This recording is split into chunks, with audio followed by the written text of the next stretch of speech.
आत्मीय भाइयों और बहनों, पुस्तक धर्म की सुदृढ़ धारणा गायत्री मंत्र के यो अक्षर की व्याख्या लेखक पंडित श्री राम शर्मा आचार्य धर्म और सामूहिकता की भावना आपको पढ़कर सुना रहे थे। आइए सुनते हैं पिछले वीडियो के क्रम में पृष्ठ 10 से। मित्रों, यह प्रवृत्ति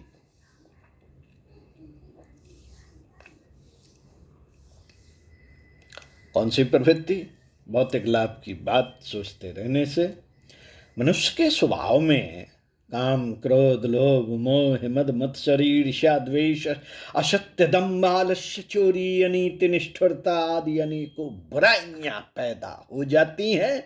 और वे बुराइयां जब मन क्षेत्र से बाहर निकलकर वाणी तथा क्रिया में प्रकट होती हैं तो वे कलह एवं कुकर्म के रूप में ही सामने आती हैं। यह प्रवृत्ति एवं प्रक्रिया जब अधिक लोगों में अधिक मात्रा में बढ़ जाती है तब प्लेग, हैजा, चेचक आदि महामारियों की तरह सामाजिक अनाचार का रोग फैल जाता है और उसके कष्टकारक परिणति से सभी लोग नाना प्रकार के दुख पाते हैं। चोरी, बेईमानी, अनीत, हत्या, लूट, व्यभिचार, उद्दंडता, आलस्य, शोषण, विलासिता, संघर्ष, द्वेष आदि की अनेकों दुष्प्रवृत्तियां अनेक रूपों में फूट पड़ती हैं, जिससे व्यक्तिगत एवं सामाजिक जीवन में सर्वत्र अशांति दिखलाई पड़ती है। घर, परिवार, मोहल्ले, ग्राम, देश, राष्ट्र, समाज अनेक छोटी मोटी घटनाओं एवं परिस्थितियों को लेकर आपस में टकराते, घायल होते, दुख पाते और बर्बाद होते हैं। मित्रों, यों नदी नालों में होकर असीम मात्रा में पानी बहकर व्यर्थ जाता रहता है, पर यदि उसका सदुपयोग करना होता है तो उस जल को काम में लाने के लिए अनेक व्यवस्थाएं बनानी पड़ती हैं। घाट, बांध, नहर, पंप, नींव, जहाज आदि साधनों की सहायता से वह भयंकर जलधारा जिससे हानि की ही आशा की जाती थी, बदलकर बड़ी उपयोगी एवं लाभदायक बन जाती है। यदि यह उपाय न किए जाएं तो नदी नालों से लाभ मिलना तो दूर, उल्टे वे अनेक प्रकार से बाधक बनेंगे। यही बात मनुष्य की प्रवृत्तियों के संबंध में भी है।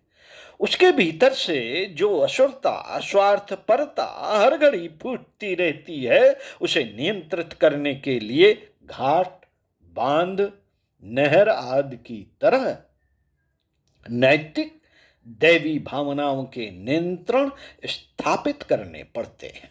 यह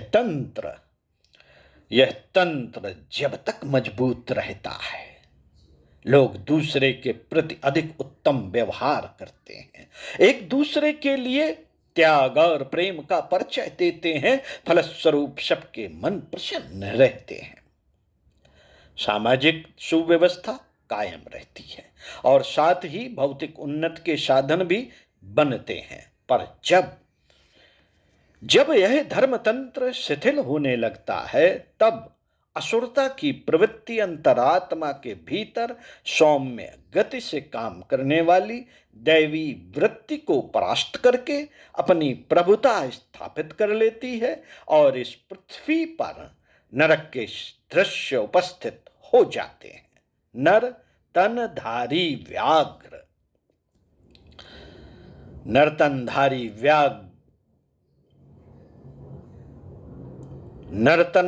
व्याघ्र हाट बाजारों में, घर द्वारों में, खेत खलिहानों में, सभा संस्थाओं, मंदिर मस्जिदों में, दफ्तर राजद्वारों में घूमते दिखाई पड़ते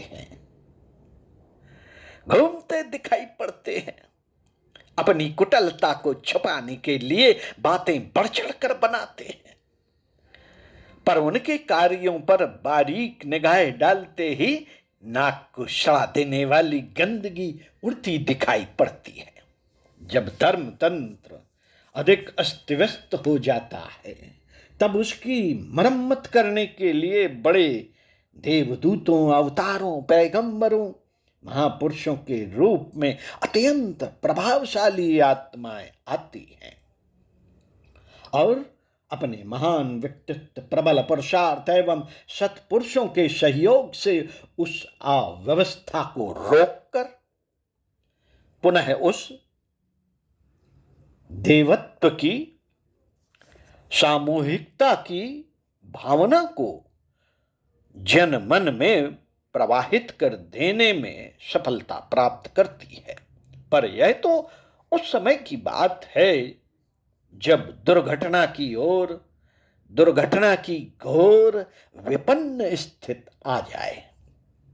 साधारण समय में अवतारों की नहीं, ऋषियों की आवश्यकता रहती है। उन्हें ही ब्राह्मण भी कहते हैं। इस श्रेणी के व्यक्ति तप, त्याग, संयम, ज्ञान, उदारता एवं लोकहित जैसी प्रवृत्तियों को कूट कूट कर अपने अंदर भरते हैं और एक मजबूत बांध की तरह सुदृढ़ आधार पर खड़े होते हैं।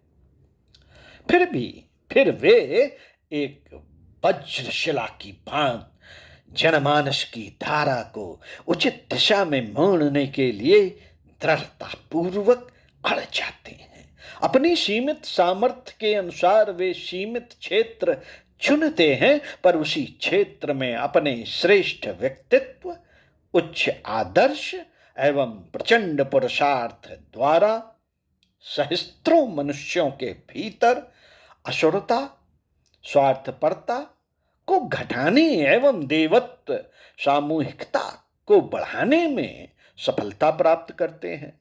यह ब्राह्मण एवं ऋषि ही किसी जात की सच्ची संपत्ति होते हैं।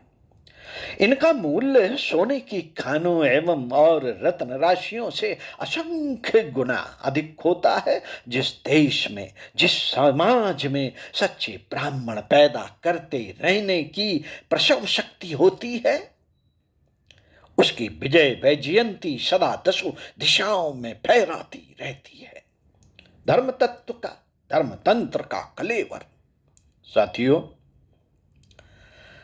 धर्मतंत्र का कलेवर अत्यंत विस्तृत है।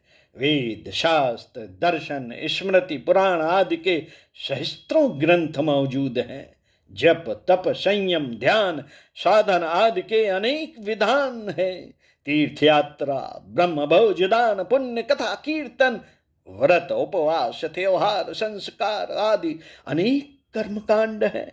इन सब का एकमात्र उद्देश्य यह है कि व्यक्ति अपनी अंतरात्मा में ऐसे विचार, विश्वास, भाव एवं संस्कार धारण करे जिनके द्वारा उसकी व्यक्तिगत स्वार्थपरता घटे और लघुता को महानता में, आत्मा को महान आत्मा परमात्मा में विकसित करने की प्रेरणा मिले। सबके अंतःकरण में निवास करने वाली प्राण मात्र की एकता की, सबके साथ आत्मभाव स्थापित करने की विश्व मानव की उपासना ही ईश्वरा आराधना का तत्व ज्ञान है। इस दार्शनिक तत्व को स्वाध्याय, सत्संग, साधन, कर्मकांड, दान पुण्य आदि अनेक प्रकारों के माध्यम से हृदयंगम करने का प्रयत्न किया जाता है। परंपराओं के अनुसार धर्मतंत्र के यह विधि विधान तो चलते रहते हैं, पर कालांतर में उनके भीतर छिपे हुए सिद्धांतों, आदर्शों और तथ्यों को लोग भूलने लगते हैं।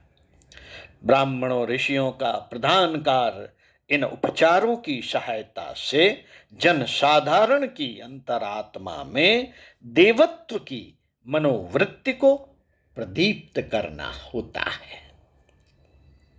साधारण जनता के उथले मानसिक स्तर को देखते हुए वे अनेक आयोजनों की व्यवस्था करते हैं, पर मूल लक्ष्य एक ही रहता है कि मनुष्य अपनी शक्तियों से केवल अपना ही लाभ न सोचे, उसे अपनी क्षमता द्वारा दूसरों का हित करते रहने के महान तथ्य का भी ध्यान रहे।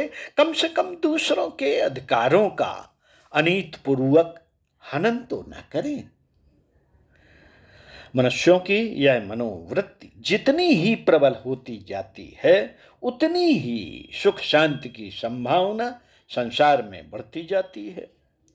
हमें स्मरण रखना चाहिए कि मनुष्य की व्यक्तिगत और सांसारिक सामूहिक सुख शांति उनकी अंतरात्मा में निवास करने वाली सामूहिकता पर, एक दूसरे के लिए त्याग और सहयोग करने की भावना पर ही निर्भर है।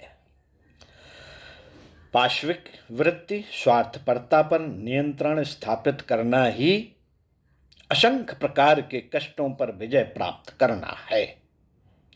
चूंकि यह कार्य भौतिक नहीं आंतरिक है, इसलिए इसे राजदंड आदि किसी बाह्य उपाय से पूरा नहीं किया जा सकता।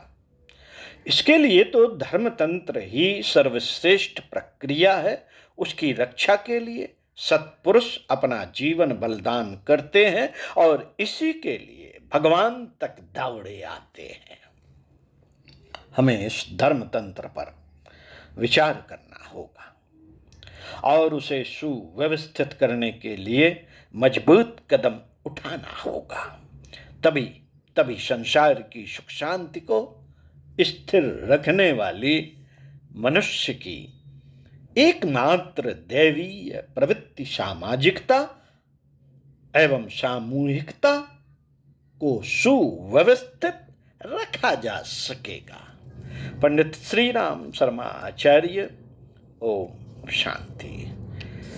साथियों, इसी क्रम में आपको अगले वीडियो में पृष्ठ 13 से, इसी पुस्तक के पृष्ठ 13 से धर्मात्मा के लक्षण पढ़कर सुनाएंगे।